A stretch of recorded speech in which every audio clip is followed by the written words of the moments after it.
1937년에 버니퍼 목사님은 독일이죠. 나를 따르라. 예수님의 제자도에 대해서 글을 썼는데 산상순을 강의하면서 쓴 글이에요. 산상순의 마지막 말씀은 말씀을 지키지 아니하면은 모래 위에 집을 친 것 같다라고 말씀했지 않습니까? 예. 그런 산상순을 강의하면서 나를 따르라 책에서 행함이 없는 신자를 가르쳐서 값싼 은혜로 구원받은 싸구려 신자다라고 해요. 싸구려 신자. 싸구려 신자. 예수님을 믿으면 구원받는다. 그거로 끝나는 싸구려 신자다. 예.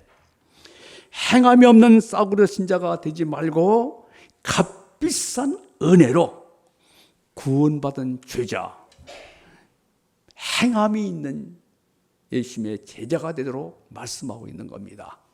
예.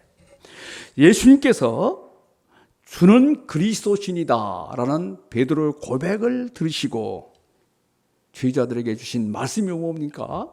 무리와 제자들을 불러 이르시되 누구든지 나를 따라 오려거든 자기를 부인하고 자기 십자가를 지고 나를 따라갈 것이라. 예.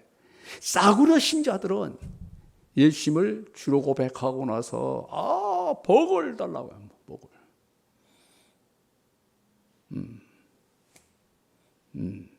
예. 예수님은 무리와 제자들에게 누구든지 anyone 누구를 막론하고 누구든지 예수님을 따르려면은 자기를 부인하라. deny himself. 그리고 자기 십자가를 져라. take up his cross. 자기의 십자가를 져라. 그리고 예수님을 따르라고 말씀하십니다.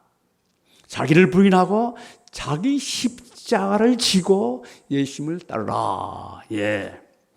우리가 예수님을 주로 믿고 구원받았다면은 이제는 우리가 싸구려 신자가 되지 말고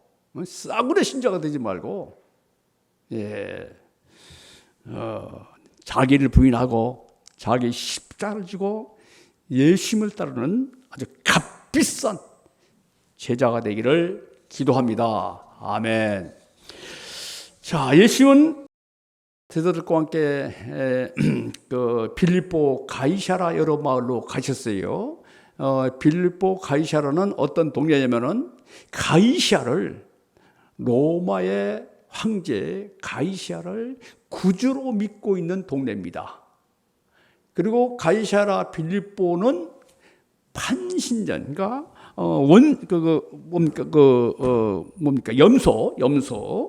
염소를 섬기는 신전이 있는 거예요. 판신전. 그러니까 상체는 사람인데 하체는 염소예요. 판신전이 있는 이런 그 도시입니다. 예수님은 이런 우상의 도시에서 죄자들에게 너희는 나를 누구로 하느냐 이렇게 물으시는 겁니다. 너희는 나를 누구로 하느냐. 여기서 이 질문은 어떤 단순한 지식을 묻는 내용이 아닙니다. 예수님의 인격, 예수님께 대한 바른 지식, 예수님께 대한 바른 신앙을 묻는 거예요. 네. 예수님의 인격과 예수님의 바른 지식, 예수님의 신앙 고백은 영생과 직결됩니다. 요한복음 17장 3절에 하나님과 예수님을 아는 것이 바로 영생이라고 말씀하고 있습니다. 모든 종교는 교리와 교훈들을 훨씬 중요하게 여깁니다. 기독교는 예수님의 가르침보다도 교훈보다도 더 중요한 것은 예수님이 누구신 거예요. 예수님이 누구신가? 이게 더 중요한 거예요. 예수님의 가르침으로 구원받는 것이 아니라 예수님으로 구원받는 겁니다. 믿습니까? 예수님으로 구원받는 거예요.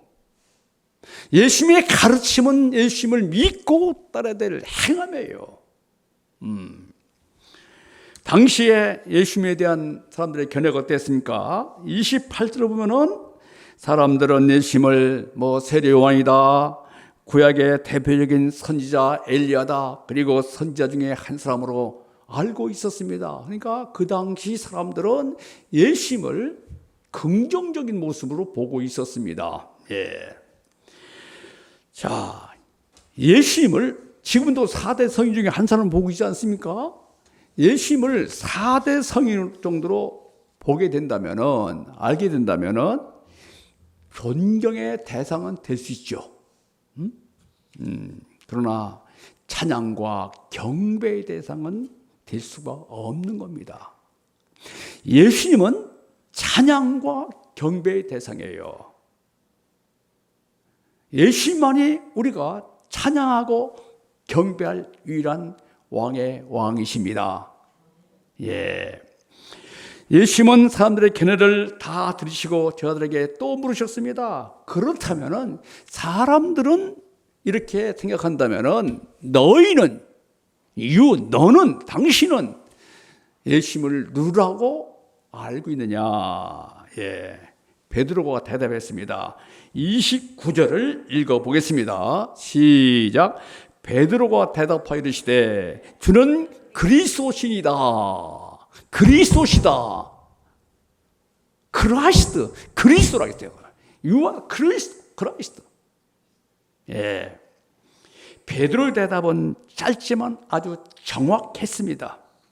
그리스도라는 것은 기름을 부음을 받은 자라는 뜻입니다. 구약 시대는 대제사장이나 선지자나 왕이 그 세움을 받을 때 기름을 부었어요. 베드로가 예수님을 그리스도라고 고백한 것은 예수님은 대제사장이시고 선지자이시고 왕이라고 고백한 겁니다. 선지자는 뭡니까?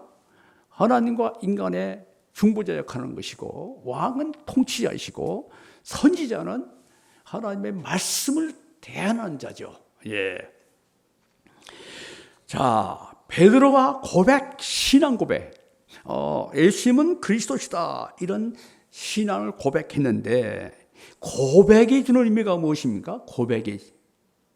로마서 10장 10절을 보면은 사도 바울은 마음으로 믿어 의에 이르고, 예, 입으로 시인하여 구원에 이른다고 했습니다. 우리는 마음으로 믿으면 안 돼요. 고백해야 됩니다. 고백이요. 그게 고백 신앙이죠. confession, 고백이 중요한 거예요. 예. 신앙 고백은 구원과 예수님의 제자로 출발하는 출발점이 되는 겁니다.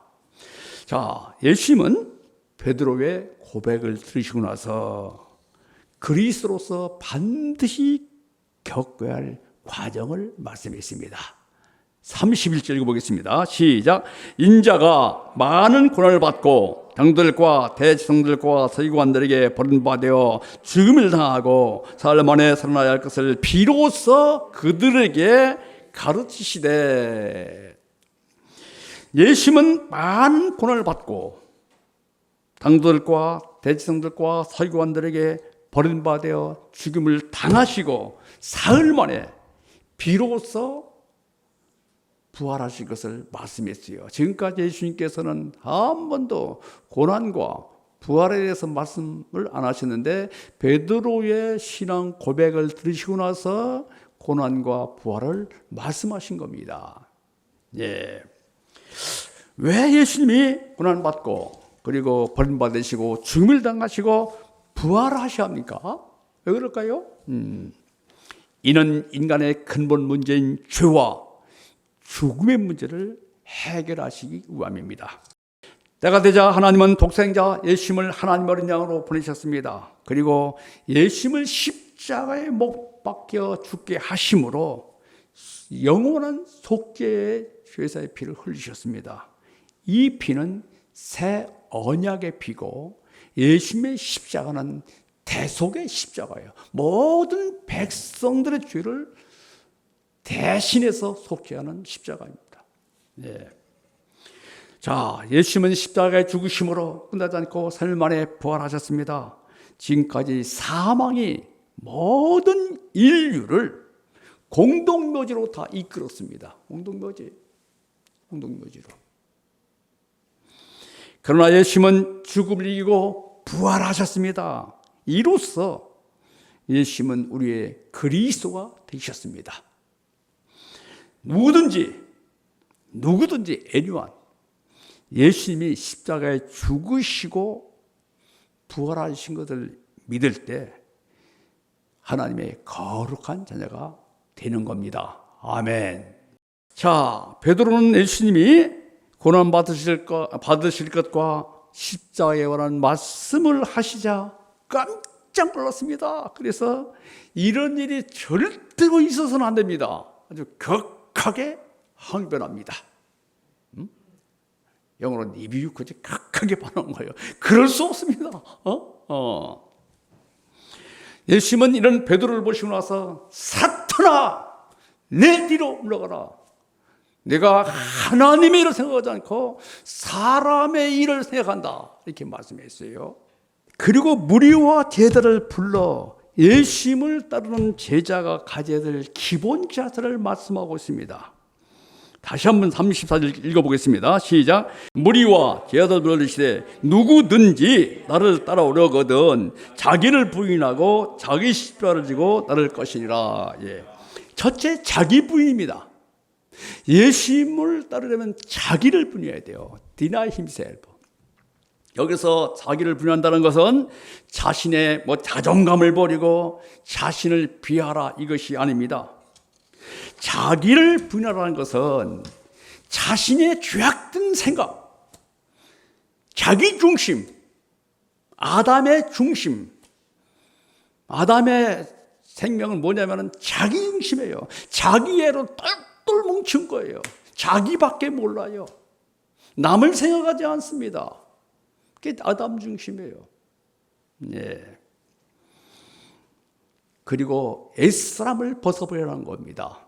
우리가 구원받은 성도라면 자기를 부인하면서 예수님의 제자로 돼야 됩니다.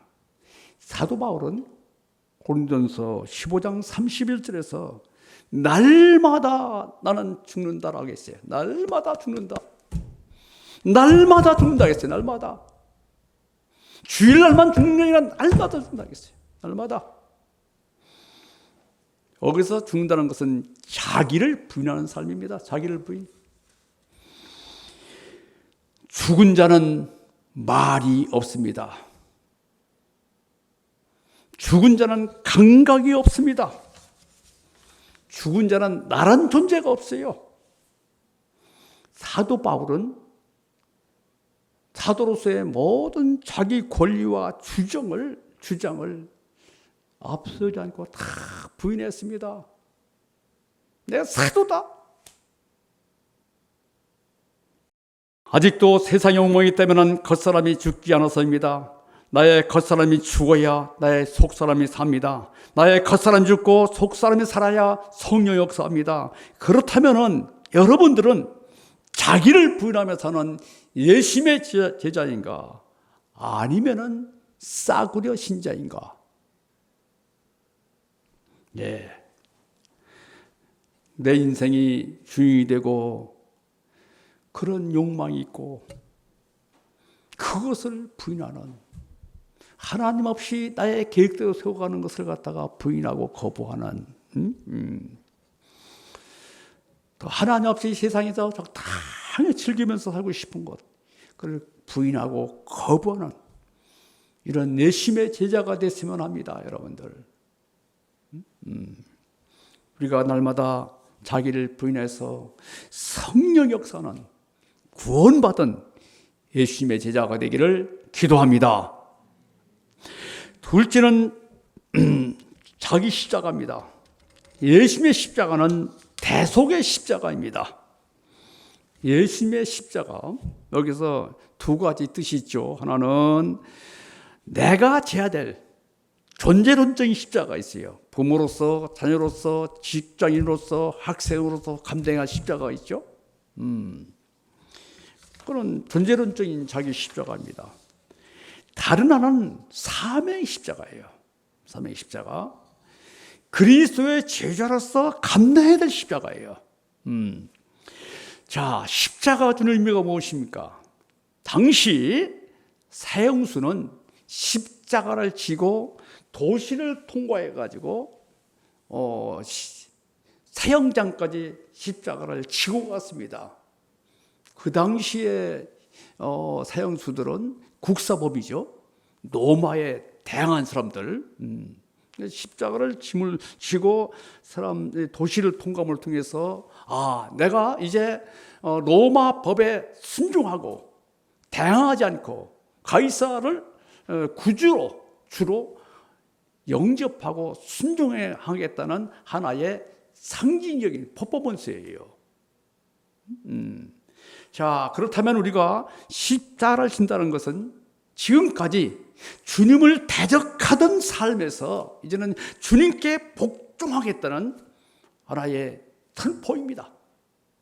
이제 우리는 선택해야 됩니다. 선택해야 됩니다.